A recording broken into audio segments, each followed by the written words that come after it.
ഇന്ന് ഇഫ്താർ റെസിപ്പി ആയിട്ട് ഉണ്ടാക്കുന്നത് നല്ല ടേസ്റ്റി ആയിട്ടുള്ള സ്വീറ്റ് കോൺ ചിക്കൻ പപ്സ് ആണ്. എയർ ഫ്രയറിൽ നല്ല പെർഫെക്റ്റ് ആയിട്ട് നമുക്ക് ഇന്ന് പപ്സ് ഉണ്ടാക്കി എടുക്കാമേ. അപ്പൊ എങ്ങനെ ഉണ്ടാക്കുന്നതെന്ന് നോക്കാം. ഇഫ്താർ റെസിപ്പീസ് എപ്പിസോഡ് 11. ഒരു പാൻ എടുത്തിട്ടുണ്ട്. അത് ചൂടായി വരുമ്പോൾ അതിലേക്ക് വെളിച്ചെണ്ണ ചേർത്ത് കൊടുക്കുന്നുണ്ട്.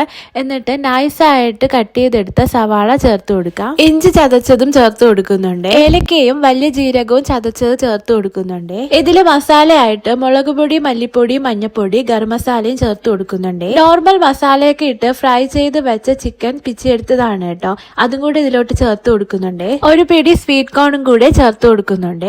ഒരു ടേബിൾ സ്പൂൺ അളവിൽ ടൊമാറ്റോ കെച്ചപ്പ് ചേർത്ത് കൊടുക്കുന്നുണ്ട്. ഇതെല്ലാം കൂടെ നന്നായിട്ട് ഡ്രൈ ആക്കി എടുത്തിട്ട് കുറച്ച് ക്യാപ്സിക്കവും കൂടെ ചേർത്ത് കൊടുക്കുന്നു. പപ്സിന്റെ ഷീറ്റ് എടുത്തിട്ടുണ്ട്. അതിലേക്ക് നമുക്ക് ഈ ഫില്ലിങ് വെച്ച് കൊടുക്കാം. കുറച്ച് മസാലറി ചീസും കൂടെ വെച്ച് കൊടുക്കുന്നുണ്ട് കേട്ടോ. അത് ഓപ്ഷണലാണ്, നിങ്ങൾക്ക് വേണമെങ്കിൽ ചേർത്ത് കൊടുത്താൽ മതി. എന്നിട്ട് അതിന്റെ മുകളിലേക്ക് വേറൊരു പപ്സിന്റെ ഷീറ്റും കൂടെ വെച്ച് കൊടുക്കുന്നുണ്ട്.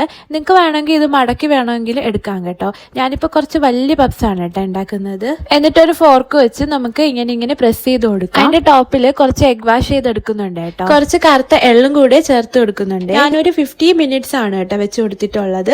180 ഡിഗ്രിയിലാണ്. അപ്പൊ നമ്മുടെ ക്രിസ്പി ആൻഡ് പഫി ആയിട്ടുള്ള പപ്സ് ഇവിടെ റെഡി ആയിട്ടുണ്ട് കേട്ടോ. നല്ല ടേസ്റ്റ് ആയിരുന്നു കേട്ടോ കഴിക്കാനായിട്ട്. അപ്പൊ എല്ലാരും ഒന്ന് ട്രൈ ചെയ്ത് നോക്കണേ. ബൈ.